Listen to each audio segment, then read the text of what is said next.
Right? All right, everyone say hi. Hi. All right, perfect. Perfect. All right. Hello, everybody. My name is Farmer Sean, coming to you live from Tampa, Florida, the Sunshine State. Today, I am talking to you about something that comes very close to my heart and I hold very dear, and that is gardening. Now, I'm not just talking about any old gardening. I'm talking about balcony gardening or patio gardening for this instant. Now, can I get an amen? Thank you. Now, I would like to take a moment of silence for all the plants that I have sacrificed, killed, and massacred to get to the point that I am today. God knows I don't have a green thumb or was not born with it. Thank you, and may they fertilize in peace. Now, number one, your balcony. Understand your balcony. Now, what do you mean by that, Farmer Sean? Well, I'm glad you asked. Understanding your balcony is probably one of the most important things to starting your beautiful, magnificent, luscious balcony garden. Now, how big is it?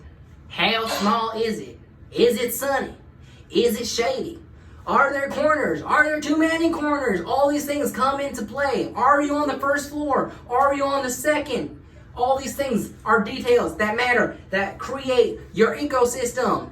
Now, once you've figured out the mechanics and understood and become one with your balcony, then and only then can you move to step two, and that is doing your research. Folks, this is very important. I want you to take notes.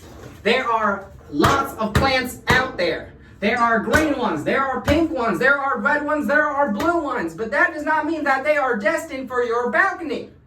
Now, after you've done the research and figured out what plants will thrive and which plants will not, then and only then can you move on to number four. And number three, and that is potting your plants. But before that, I would like to take a little moment to talk about a little story. Now, I got a little old friend, little Mrs. over by USF, and she has tried time and again to start a beautiful, magnificent garden, and God help her and those poor plants. She has never taken in consideration what type of balcony she has. That thing is the size of a shoebox.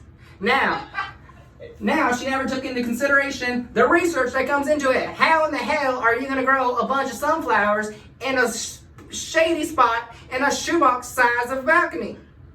Now, if she had just done the research and figured out what kind of balcony and plants that could thrive out there, she wouldn't have a problem. Now, I ain't gonna tell her, so that's up to one of y'all. Now, moving on to number three, potting. Now, once you've figured out what kind of plants can thrive out there, you need to figure out the space they need to grow. Now, you don't want to step out into a patio and feel like you're claustrophobic, and neither do your plants. They need space to grow.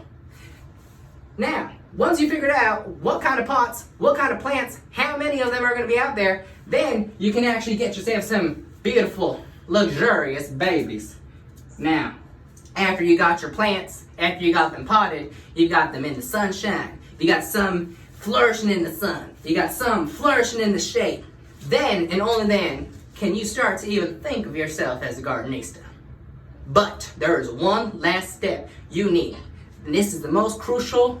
I'm telling you, you need to build a routine. If you do not have a routine, your plants will die. Take it by experience, they will die. Now, what do I mean by this? It doesn't have to be every day. It doesn't have to be every other day. Maybe it's every few days. But you need to figure out some type of routine to take care of your plants, because God, oh my goodness, I have killed, I have slayed, I have drowned, I have dried so many specimens out there. Well, folks, thank you for joining me today. That was your lecture, and I hope to see you out there. Happy farming.